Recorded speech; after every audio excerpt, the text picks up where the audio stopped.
વિદ્યાર્થી મિત્રો, online education સિસ્ટમમાં હું ચિરાગ જીવાણી આપ સૌનું હાર્દિક સ્વાગત કરું છું. આજે આપણે ધોરણ 8 ની અંદર ગણિત વિષયમાં chapter number 8 video lecture number 4 ની અંદર અભ્યાસ કરવાના છીએ, જેમાં સ્વાધ્યાય 8.2 ના 6 થી 11 દાખલાનો અભ્યાસ કરવાના છીએ. તો તમારી પાસે છઠ્ઠો દાખલો આપ્યો છે કે વેચાણ દરમિયાન એક દુકાનમાં બધી વસ્તુઓમાં છાપેલી કિંમત પર 10% વળતર મળતું હતું, એટલે કે ડિસ્કાઉન્ટ વળતર તમને આપ્યું છે. કેટલા ટકા છે? તો કે 10%. તો એક ગ્રાહક એક જોડી જીન્સ એટલે એક જીન્સ ખરીદે છે. જીન્સની 450 રૂપિયા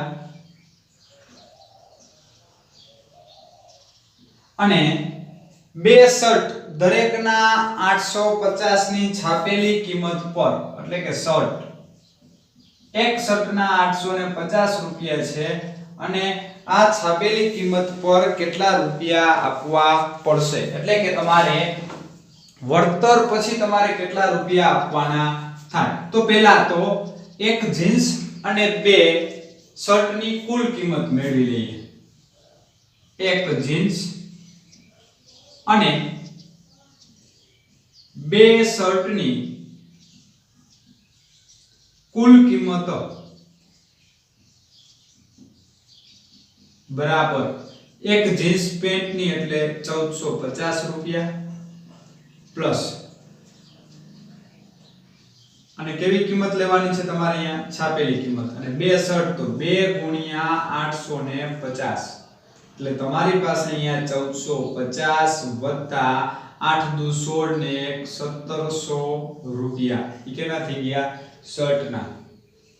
તો ટોટલ કરીએ 0 5 1 3 એટલે કુલ ટોટલ છાપેલી કિંમત તમારી પાસે છે 3150. હવે તમને અહીંયા વસ્તુ પર ડિસ્કાઉન્ટ એટલે વળતર 10% હોવાથી છાપેલી કિંમત અને વેચાણ કિંમત. તો જો છાપેલી કિંમત 100 રૂપિયા હોય અને 10% ડિસ્કાઉન્ટ હોય એટલે 100 રૂપિયા વાળી વસ્તુ રહી આપણને કેટલા મળે?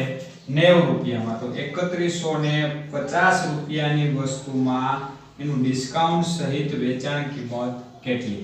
તો વેચાણ કિંમત બરાબર 3150 ગુણ્યા 90 છેદમાં 100. બે 0 0 ઉડી ગયા. 9 5 45 નો પાંચડો વધી 4, 9 ને 4 13 નો તગડો વધી 1 27 ને 1 28. તો તમારી પાસે એની વેચાણ કિંમત એટલે કે તમને ઈ કેટલા રૂપિયામાં પડે વળતર પછી? તો કે ઈ વસ્તુ રહી આપણને 2835 રૂપિયામાં પડે. હવે દાખલા નંબર 7. તો કે દાખલા નંબર 7 ની અંદર શું કહેવા માંગે છે તો જોઈએ.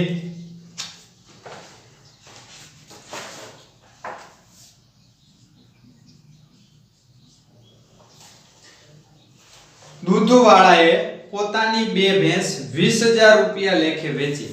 બે ભેંસ છે, એ બે ભેંસની વેચાણ કિંમત તમને આપી છે 20000 રૂપિયા.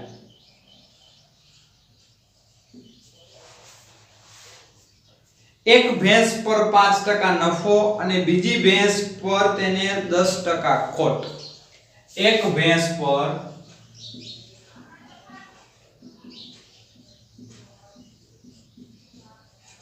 5% નફો અને બીજી ભેંસ પર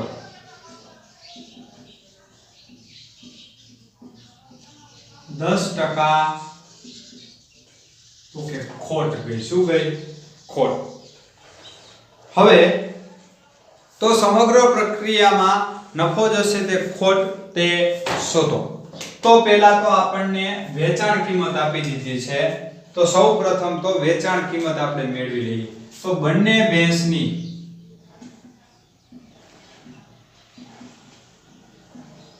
વેચાણ કિંમત 1 ની 20 હોય તો 2 થઈને કેટલી થાય તો કે 40,000 રૂપિયા થશે.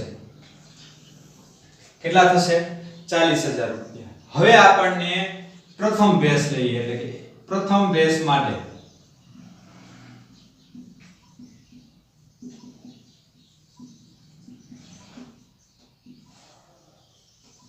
નફો કેટલાનો ગયો તો કે 5%. નફો કેટલો છે 5%. તો સમજી લ્યો ભેંસની વેચાણ કિંમત અને મૂળ કિંમત. તમને વેચાણ કિંમત આપી છે એટલે કે 5% નફો હોય તો સમજી લ્યો કે 105 રૂપિયાની વસ્તુ રહી. જોજો ઉલટું છે, નફા સાથે વેચી છે એટલે 105 રૂપિયા. 105 રૂપિયા નફા સાથે હોય તો એની મૂળ કિંમત કેટલી થાય તો કે 100 રૂપિયા. અને નફા સાથે તમારીની વેચાણ કિંમત કેટલી છે તો કે 20,000 રૂપિયા. તો 20,000 રૂપિયા એ તેની મૂળ કિંમત કેટલી? તો એક ભેંસની મૂળ કિંમત બરાબર 20,000 ગુણ્યા 100 છેદમાં 105. 21 5 105 અને અહીંયા 20 5 ને 100. હજી છેદ ઉડે તો ઉડાડી નાખવાના. એટલે તમારી પાસે અહીંયા કિંમત આવશે 2 દુ 4 1 2 3 4 5 છેદમાં 21 રૂપિયા. આનું તમારે શું કરી નાખવાનો છે? ભાગાકાર કરી નાખવાનો છે. બરાબર? આ રૂપિયા તમને મળી ગયા. ભાગાકાર તમારે કરવો. જે જવાબ આવે એ તમારી અહીંયા કિંમત થશે. એવી જ રીતે બીજી ભેંસની વાત કરીએ. હવે બીજી ભેંસ પર તમને ખોટ જાય છે. કેટલા ટકા ખોટ જાય છે? 10%. તો સમજી લ્યો કે વેચાણ કિંમત અને મૂળ કિંમત. તો તમારે અહીંયા મૂળ કિંમત મેળવવી પડે. તો 100 રૂપિયાની વસ્તુ હોય તો 10% ખોટ સાથે એની વેચાણ કિંમત કેટલી થાય તો કે 90 રૂપિયા. તો કેટલાની વસ્તુ હોય તો એની વેચાણ કિંમત 10% લેખે 20,000 રૂપિયા થાય. તો બીજી ભેંસની મૂળ કિંમત બરાબર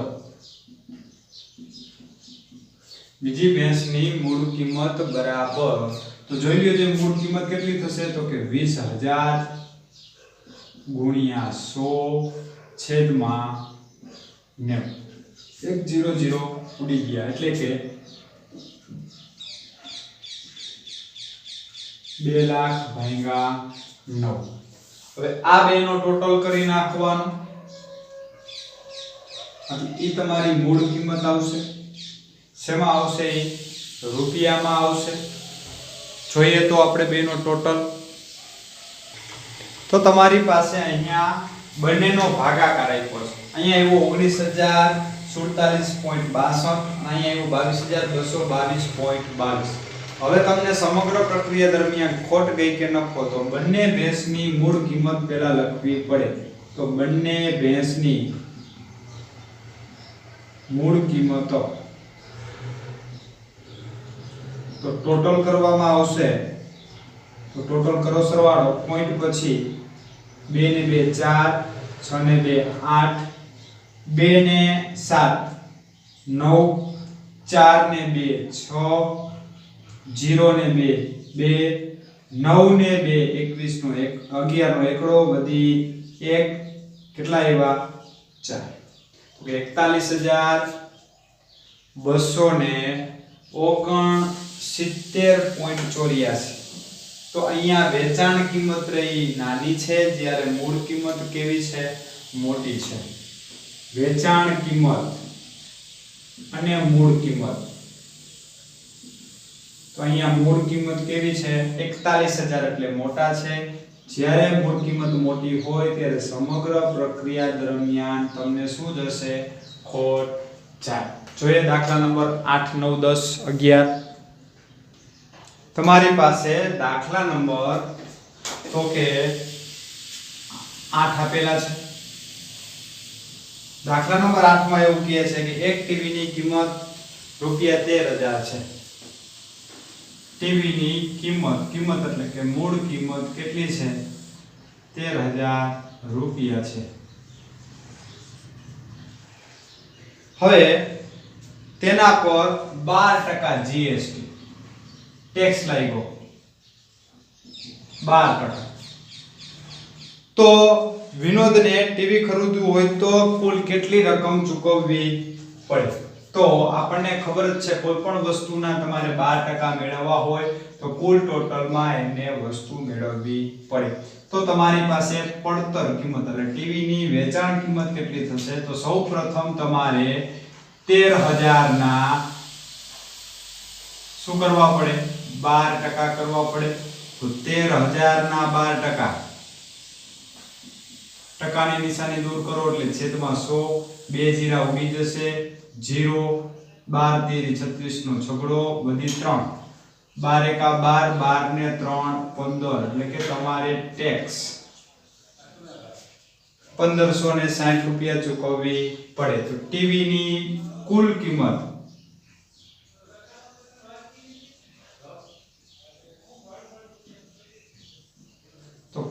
એટલે કે 13,000 રૂપિયા ઈ અને પ્લસ ટેક્સ।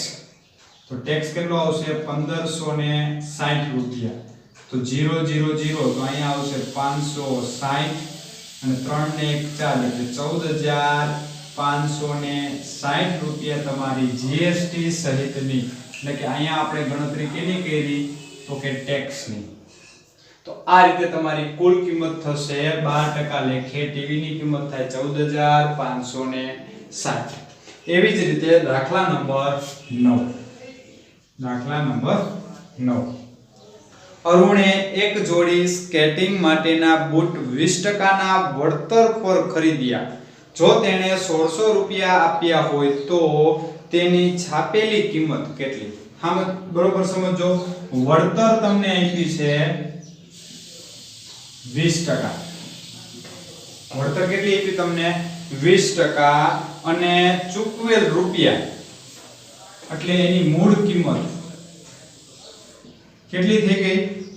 તો કે 1600 રૂપિયા। તો તમારે છાપેલી કિંમત મેળવવી છે। તો સમજી લ્યો 20% વળતર એટલે તમને ડિસ્કાઉન્ટ આપ્યું।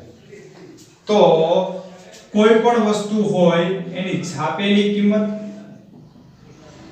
અને મૂળ કિંમત વળતર સાથે તો 100 છાપેલી કિંમત 100 રૂપિયા હોય તો ત્યારે એની મૂળ કિંમત 20% ડિસ્કાઉન્ટ સાથે 20% ઉડાડી દો એટલે એની મૂળ કિંમત કેટલી થઈ ગઈ? 80 રૂપિયા। તો 1600 રૂપિયા મૂળ કિંમત હોય તો એની છાપેલી કિંમત કેટલી? આવી રીતે 83 થશે। તો તમારી પાસે અહીંયા જવાબ આવશે છાપેલી કિંમત બરાબર 1600 ગુણ્યા 100 છેદમાં 80। 1 0 0 ઉડી ગયા 8 દુ 16 એટલે 20 ગુણ્યા 100 એટલે અહીંયા આવશે 2000 રૂપિયા। તો આ સ્કેટિંગ બૂટની છાપેલી કિંમત કેટલી થાય? 2000 રૂપિયા અને આ 2000 ના 20% ડિસ્કાઉન્ટ સાથેની કિંમત કેટલી થઈ જાય? 1600 રૂપિયા। પછી તમારી પાસે દાખલા નંબર 10 આપ્યો છે। દાખલા નંબર 10 શું આપ્યું છે તમને? તો કે મેં રૂપિયા 5400 માં હેર ડ્રાયર ખરીદ્યું એટલે કે ઓલું વાળ સૂકવવા માટેનું જે મશીન આવે છે હેર ડ્રાયર એની કેટલામાં ખરીદ્યું મેં? તો કે 5400 રૂપિયામાં એટલે કે તમારી ખરીદ કિંમત આપી દીધી છે 5400 રૂપિયા। બરોબર સમજો, જેમાં 18% જીએસટી લાગ્યો હતો। આની અંદર જીએસટી લાગેલો છે। કેટલો લાગેલો છે? તો કે 18% લાગેલો છે। તો જીએસટી પહેલાની કિંમત કેટલી? તો આની અંદર વિથ જીએસટી સાથેની કિંમત છે। તો લખવાનું આયા કે હેર ડ્રાયર ની 18% જીએસટી સાથેની કિંમત 5400 રૂપિયા છે. એટલે કે સમજી લ્યો તમારી પાસે ખરીદ કિંમત અને મૂળ કિંમત. જો 100 રૂપિયાની વસ્તુ હોય તો 18% જીએસટી સાથે એની ખરીદ કિંમત કેટલી થાય? 118 રૂપિયા થાય. તો માની લ્યો 5400 રૂપિયાની જીએસટી સાથેની કિંમત હોય તો મૂળ કિંમત એની કેટલી થાય શોધવાની છે. તો મૂળ કિંમત બરાબર એટલે કે જીએસટી પહેલાની કિંમત બરાબર 5400 ગુણ્યા 100 છેદમાં 118. છેદ ઉડતા હોય તો ઉડાડી દેવાના, નકર તમારે 54 પાછળ 2 જીરા ભાગ્યા 18 આટલા રૂપિયા તમને ભાગાકાર કરી લેવાનો છે. આટલા રૂપિયાની એની મૂળ કિંમત થાય એટલે કે જીએસટી પહેલાની કિંમત મળશે. એવી જ રીતે તમારી પાસે દાખલા નંબર 11 આપ્યો છે. દાખલા નંબર 11. એક વસ્તુ 18% જીએસટી સાથે 1239 માં ખરીદવામાં આવે છે તો તેની છાપેલી કિંમત શોધો. જીએસટી કેટલો આપ્યો છે? 18% અને એને ખરીદી લીધી છે જીએસટી સાથે કેટલામાં ખરીદી? તો ખરીદ કિંમત તમને આપી છે 1239 રૂપિયા. તો એની છાપેલી કિંમત મેળવવાની છે. સેમ આ જ દાખલો છે. ખરીદ કિંમત 5400, 18% જીએસટી. આ જ રીતે તમારે ગણતરી કરવાની થશે. એટલે કે ખરીદ કિંમત અહીંયા પણ આવશે શું? ખાલી છાપેલી કિંમત. ખરીદ કિંમત કેટલા ટકા સાથે છે? 18% જીએસટી સાથે છે. તો સમજી લ્યો 118 ની વસ્તુ હોય તો એની મૂળ કિંમત કેટલી થાય? 100 રૂપિયા. તો 1239 રૂપિયાની વસ્તુ હોય તો એની છાપેલી કિંમત કેટલી? તો કે છાપેલી કિંમત બરાબર 1239 ગુણ્યા 100 છેદમાં 118. તમારે એનો ભાગાકાર કરી નાખશો એટલે આ વસ્તુની છાપેલી કિંમત તમને મળશે. તો તમારે ખાલી બેયમાં શું કરવાનું છે? ભાગાકાર કરી અને જવાબ લખવાનો છે. તો અહીંયા તમારી પાસે સ્વાધ્યાય 8.2 સંપૂર્ણ પૂરું. Thank you.